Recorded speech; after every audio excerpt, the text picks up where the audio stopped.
दोस्तों ये धुन विश्व की किसी भी कोने में बजे, जो भारतीय है ना, कसम से उनको गूज बम तो मिल ही जाता है, लेकिन जो पाकिस्तानी है उनके कान से धुएं निकल जाते हैं। भारत की पाकिस्तान के खिलाफ आबी दहशतगर्दी और फिर जंगी जुनून भी उरूज पर पहुंच चुका है। पाकिस्तान के दरियाओं रावी, सतलुज और ब्यास में पानी छोड़ने और पाकिस्तानी पंजाब को डुबोने के बाद मोदी सरकार के पाकिस्तान और चीन के खिलाफ जारहाना अज़ाइम दौराए फ्रांस के दौरान खुलकर सामने आ गए हैं। मैं हर लेवल पर बात करता हूं, जाके एक ही बात जवाब मुझे मिलता है, इंडिया हमला नहीं कर सकता। क्यों? आपको उसने लिख के गारंटी दी है हमला नहीं करूंगा। और आने वाले चंद घंटों में बहुत सारे ऐसे इंकशाफात फ्रांस के और भारत के दरमियान के लोगों की नजरों के सामने आएंगे, जिसे देखते हुए तमाम लोग दंग रह जाएंगे, क्योंकि इतने बड़े बड़े एग्रीमेंट्स जो हैं वो भारत कर रहा है। भारत ने फ्रांस के साथ जो एग्रीमेंट किया है, जरा होश के नाखून अगर कोई ले और देखे और सुने तो आप दंग रह जाएंगे। 800 अरब रुपए। अगर भारत ये समझता है कि जनाब हम अकेले तरक्की कर लेंगे, जो तरक्की होती है वो रीजन्स में होती है कि हम सब ने मिलकर चलना है, तो हमारी तो ख्वाहिश है कि जी भारत के साथ ताल्लुकात अच्छे हों। हमारे यहाँ हमारा खित्ता ऐसा है कि भारत हो या फिर पाकिस्तान हो, एक जैसे ही है। किस्मत की देवी जो है वो किस तरह मोदी साहब अपनी किस्मत लिखवा के लाए हुए हैं, और वो जो किस्मत लिखवा के लाए हुए हैं उसके ज़रिए वो अपना पैगाम दे रहे हैं। मैं कोई बेगाने की शादी में अब्दुल्ला दीवाना नहीं हो रहा। जय हिंद दोस्तों, नमस्कार। आप सभी का स्वागत है 9.इंडिया के एक और लेटेस्ट वीडियो में। मैं हूं गौरव। दोस्तों, कल का दिन हम भारतीयों के लिए एक ऐतिहासिक दिन था।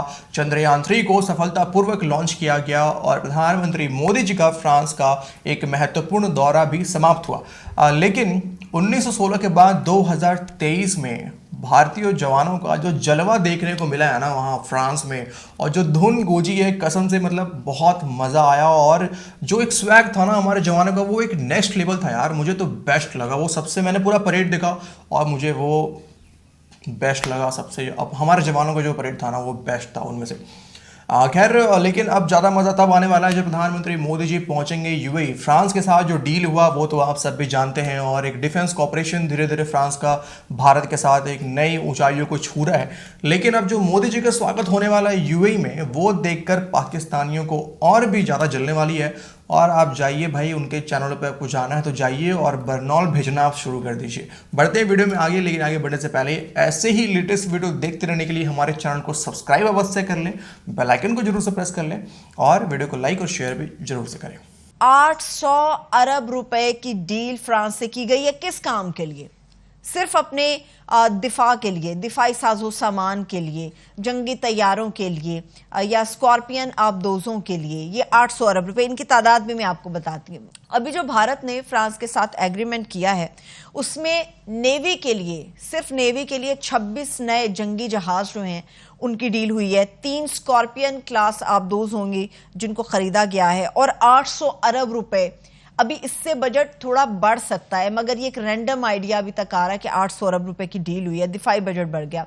बड़े शादियाने इस वक्त भारत के अंदर बजाए जा रहे हैं कि फ्रांस के साथ हमने एक बड़ा एग्रीमेंट किया। वो इसकी वजह ये है कि चाइना चूंकि पाकिस्तान का दोस्त है, चाइना पाकिस्तान के लिए नरम गोशा रखता है, तो चाइना के खिलाफ जितने भी कंट्रीज हैं उन सब के साथ भारत ने हाथ मिला लिया है, और चाइना के खिलाफ वो सारे के सारे एक महाज पे इकट्ठे हो गए। पाकिस्तान एक एटमी मुल्क है, लेकिन इसके बावजूद हम अपने दुश्मन से इतने नज़दीक हैं, हमारे शहर बाउंड्री से, बॉर्डर से इतने नज़दीक हैं कि दुश्मन ने हमारी इस कमज़ोरी को देखा है, और उस सारी जंगी हिकमत अमली जो उसने बनाई है वो यही देखकर बनाई है कि हम न्यूक्लियर थ्रेशोल्ड के नीचे रहते हुए पाकिस्तान के शहरों में कैसे दाखिल होंगे। जहां भारत अपनी नेवी के लिए जदीद तरीन 26 राफेल जंगी लड़ाका तैयारे और 3 खतरनाक और जदीद तरीन आबदोजें, जबकि इसके अलावा 4 ट्रेनर्स खरीदने का मुआहदा कर रहा है, और इस मुआहदे की मालियत 9 अरब 26 करोड़ डॉलर्स है। गुज़िश्ता चंद बरसों से मोदी सरकार भारतीय फौज को जदीद हथियारों से लैस कर रही है, जबकि पाकिस्तान और चीन की सरहदों पर तैनात भारतीय फौज को हथियारों की सप्लाई के लिए मुकामी पैदावार बढ़ाने का भी अज़्म किया गया है। नाज़रीन, रवां बरस भारतीय हुकूमत ने माली साल 2023-2024 के लिए दिफाई बजट को 13% बढ़ाकर 5 खरब 94 अरब इंडियन रुपए कर दिया था, और गुज़िश्ता बरस भारत के देसी साख्ता एयरक्राफ्ट कैरियर के लिए किए गए टेस्ट में राफेल तैयारों ने अमरीकी साख्ता सुपर हॉर्नेट F-18 पर बर्तरी भी हासिल की थी। और भारत गुज़श्ता 4 दहाइयों से फ्रांसीसी जंगी तैयारों पर इन्हिसार कर रहा है। अगर उन्होंने ये डिप्लॉयमेंट इन्वेजन पाकिस्तान के खिलाफ की तो हमारी सरहदें ब्रीच होंगी। हम डेंसली पॉपुलेटेड हैं बॉर्डर के पास, हमारी शहरी कैजुअलिटीज होंगी, हमारे आर्मर के लिए अपने अर्बन एरियाज में मूव करना मुश्किल होगा। दुश्मन हमारे अर्बन एरियाज में दाखिल हो जाएगा। उसको रोकने के लिए आपको ATGMs चाहिए, SAMs चाहिए। वो अर्बन वॉरफेयर जो सियालकोट के खुले मैदानों में आप पहले 65 में कर चुके हैं, अब नहीं कर सकेंगे क्योंकि बिल्टअप एरिया बहुत ज़्यादा है। आप न्यूक्लियर वेपन लाहौर पे और सियालकोट पे और अपने शहरों पे, बॉर्डर के शहरों पे नहीं इस्तेमाल कर सकते। तो इससे आप अंदाजा लगा सकते हैं कि किस कदर जंगी जुनून है, और ये सारा का सारा जंगी जुनून पाकिस्तान और चीन के खिलाफ इस्तेमाल करने के लिए है। और ये सारी की सारी जो इन्वेस्टमेंट है ये पाकिस्तान को दबाने और चीन को दबाने के लिए ही की जा रही है। उधर नाज़रीन, भारत की जानिब से खला में अपनी बालादस्ती के लिए भी एक नए प्रोग्राम का आगाज किया गया है, और 2 बार की नाकामी के बाद तीसरी मरतबा आज चंद्रयान 3 नामी खलाई रॉकेट को जुमे की दोपहर मुकामी वक्त के मुताबिक 2:35 पर आंध्र प्रदेश में श्री हरिकोटा के खिलाई मरकज से रवाना किया गया है चांद की जानिब।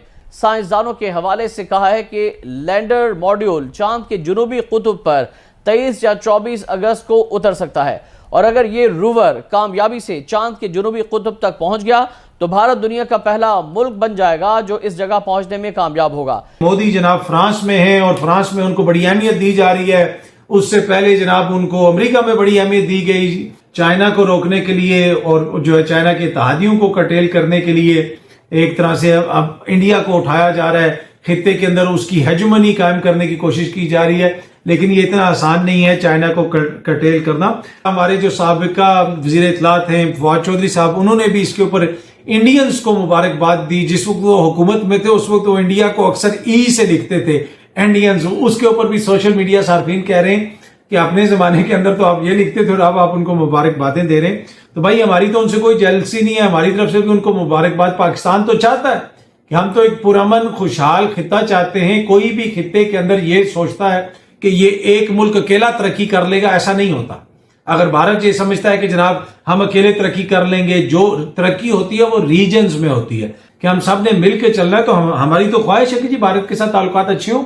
हमारे यहाँ हमारा खित्ता ऐसा है कि भारत हो या फिर पाकिस्तान हो, एक जैसे ही हैं, एक जैसे ही हैं हम दोनों। दोनों अलग हो गए मगर सोच हमारी एक जैसी है, हमारे तर्ज़े अमल एक जैसे हैं। नैरेटिव बनाने में मोदी साहब का जो है वो कोई सानी नहीं है। उनको पता है कि नैरेटिव कैसे बनाते हैं और वो सॉलिड नैरेटिव बनाते हैं। जैसे मैंने पहले बात की थी, आपको बताया था कि मोदी साहब को इस चीज़ का पता है कि हमने 2019 में क्या करना था और 2024 में क्या करना है, और फिर 2029 में उन्होंने क्या करना है। दे एग्जैक्टली नो। सो अगर मोदी साहब 72 ईयर्स के हैं, अगले साल 73 के होते हैं, एंड देन 78 तक वो वज़ीर आज़म रहते हैं और उनकी सेहत इजाज़त देती है, और वो 83 तक भी जो है वज़ीर आज़म रहते हैं, तो फिर देखिए किस्मत की देवी जो है वो किस तरह मोदी साहब अपनी किस्मत लिखवा के लाए हुए हैं, और वो जो किस्मत लिखवा के लाए हुए हैं उसके ज़रिए वो अपना पैगाम दे रहे हैं। तो दोस्तों ये था आज का वीडियो। उम्मीद है आप सभी को वीडियो पसंद आया होगा, और वीडियो को फिर से मैं यही बोलूँगा, लाइक शेयर करना आप सब ना भूलें। वीडियो को आखिर तक देख रहे हैं तो आप सभी का बहुत बहुत धन्यवाद। आपसे मुलाकात करेंगे अगली वीडियो में। अपना ख्याल रखिए। जय हिंद।